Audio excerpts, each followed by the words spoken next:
Hi everyone, welcome to our YouTube channel keep it simple. आज के video में हम बात करेंगे रिलायंस रिटेल की, जिन्होंने अपनी जो एफएमसीजी सेक्टर की एंट्री है उसको हाई गियर में डाल दिया है। और आज इन्होंने गुजरात में अपना जो इंडिजिनस ब्रांड है इंडिपेंडेंस के नाम से इसको लॉन्च किया है। तो आज के वीडियो में हम इस टॉपिक को डिटेल में डिस्कस करेंगे। और आगे बढ़ने से पहले अगर आपने अभी तक चैनल को सब्सक्राइब नहीं किया तो प्लीज सब्सक्राइब करके हमें मोटिवेट कीजिए। तो सबसे पहले अगर हम कंपनी ओवरव्यू की बात करें तो रिलायंस इंडस्ट्रीज आप डेफिनेटली जानते होंगे, भारत की सबसे बड़ी कंपनी मार्केट कैपिटलाइजेशन के हिसाब से। इसके अगर आप रिटेल सेगमेंट को देखेंगे, जिसको कि मुकेश अंबानी जी की बेटी ईशा अंबानी मैनेज करती हैं, यहाँ से इनका जो ग्रॉस रेवेन्यू था पिछले क्वार्टर का वो लगभग 65,000 करोड़ था, जो कि ओवरऑल रिलायंस इंडस्ट्रीज के जो रेवेन्यू है उसका 23% होता है। और इनका जो एबिट्टा था वो 4,414 करोड़ था, जो कि पूरे रिलायंस इंडस्ट्रीज के एबिट्टा का 13% बनता है। और रिलायंस रिटेल की एक सब्सिडरी कंपनी है रिलायंस कंज्यूमर प्रोडक्ट लिमिटेड, जो कि इनकी एफएमसीजी आर्म है, यानी कि fast moving consumer goods arm.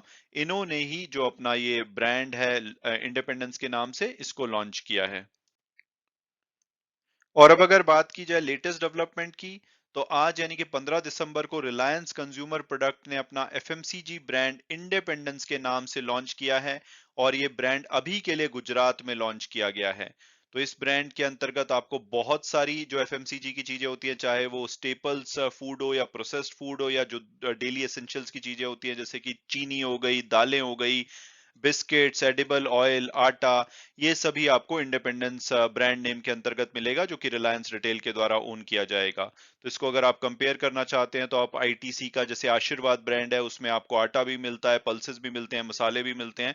उसी तरह से अब आपको इंडिपेंडेंस के आपको ये सारी चीजें मिलेंगी, जो कि रिलायंस का ब्रांड होगा।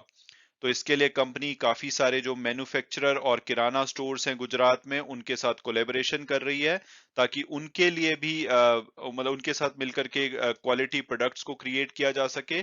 और ये उन सब के लिए भी बिजनेस अपॉर्चुनिटी क्रिएट करेगा। और इसके अलावा जो ये प्रोडक्ट्स हैं जो इंडिपेंडेंस के नाम से ये ऑलरेडी अवेलेबल करा दिए गए हैं जो किराना पार्टनर हैं स्टेट में। तो अब आप अगर गुजरात के किसी किराना स्टोर में जाते हैं तो आपको ये जो इंडिपेंडेंस के प्रोडक्ट हैं आपको दिखाई देंगे। तो गुजरात को डेवलप किया जा रहा है कंपनी के द्वारा गो टू मार्केट, ताकि वो जो अपनी एग्जीक्यूशन है एफएमसीजी बिजनेस में उसको स्टेबलाइज कर पाए। और उसके बाद ये अपने प्रोडक्ट का नेशनल रोल आउट करेंगे, तो फिर आपको दूसरी सिटीज दूसरी स्टेट में भी मिलेगा, बट अभी के लिए ये जो इंडिपेंडेंस है गुजरात में आपको अवेलेबल मिलेगा। तो आने वाले कुछ महीनों में जो कंपनी का प्लान है कि अपना जो लॉन्च है ये एफएमसीजी के जो सभी रिटेलर्स हैं गुजरात में वहां तक पहुंचाए। और उसके बाद धीरे धीरे ये देश भर में फैलता हुआ दिखाई देगा। और इसकी जो एडवर्टीजमेंट है या विजिबिलिटी के लिए, एक तो ऑन ग्राउंड विजिबिलिटी से सपोर्ट किया जा रहा है इस ब्रांड को, सैम्पलिंग एक्टिविटीज चल रही हैं, अहमदाबाद में सैंपल्स प्रोवाइड किए जा रहे हैं। इसके अलावा आउटडोर, प्रिंट, रेडियो और लोकल टेलीविजन पे आपको ऐड भी दिखाई देंगी। तो इस तरह से रिलायंस ने अपनी जो एफएमसीजी सेक्टर में एंट्री, हालांकि इन्होंने अनाउंस कर दी थी जब इनकी एजीएम हुई थी इस साल में, तब उन्होंने अनाउंस कर दिया था कि ये बहुत ही ज्यादा एग्रेसिवली एफएमसीजी सेक्टर में जाएंगे, लेकिन अब इन्होंने लग रहा है कि गियर चेंज कर दिया है। और अब ये बहुत तेजी से आपको इसमें ग्रो होते हुए दिखाई देंगे।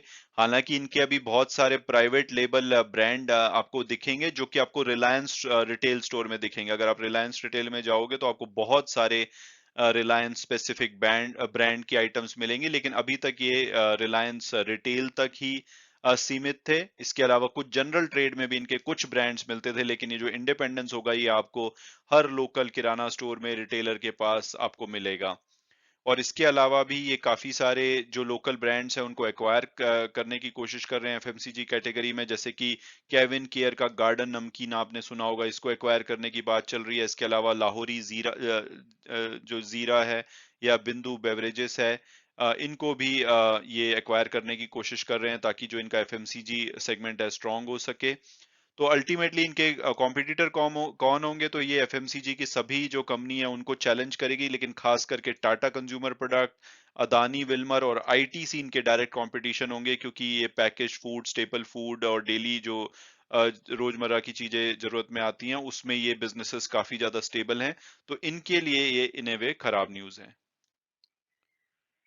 और वीडियो क्लोज करने से पहले अगर बात की जाए कि भाई क्या हमें रिलायंस का शेयर लेना चाहिए, तो मुझे तो जैसे मैंने पहले भी कई बार बोला है कि रिलायंस अगर मेरे को सिर्फ एक ही शेयर में इन्वेस्ट करने का पैसा हो तो मैं रिलायंस में ही करूंगा, क्योंकि आप अगर इनके बिजनेसेस देखेंगे, ऑयल टू गैस जो बिजनेस है उसमें ये नंबर वन नंबर टू हैं।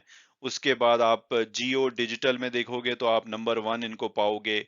और रिटेल में ये जिस तरह से इन्होंने ब्रांड एक्विजिशन की है और ये अब एफएमसीजी सेक्टर में घुस रहे हैं, तो आप इमेजिन कर सकते हैं ऑर्गेनाइज सेक्टर में ऑलरेडी ये नंबर वन प्लेयर हैं। इन सब के अलावा ग्रीन एनर्जी सेगमेंट है जो कि आने वाले 10 सालों में बहुत ज्यादा फोकस में रहने वाला है, जो कि भारत की कमिटमेंट है ग्रीन एनर्जी, कार्बन न्यूट्रलिटी की तरफ। तो उसमें ग्रीन एनर्जी बहुत बड़ा सेगमेंट होने वाला है। अगर हर चीज एज पर प्लान गई तो रिलायंस आपको ग्रीन एनर्जी में मेजर ग्रो होता हुआ दिखेगा। तो आपको ये शेयर अगर आपके पास है तो ऑलमोस्ट आपका जो पोर्टफोलियो डाइवर्सिफाई हो जाता है।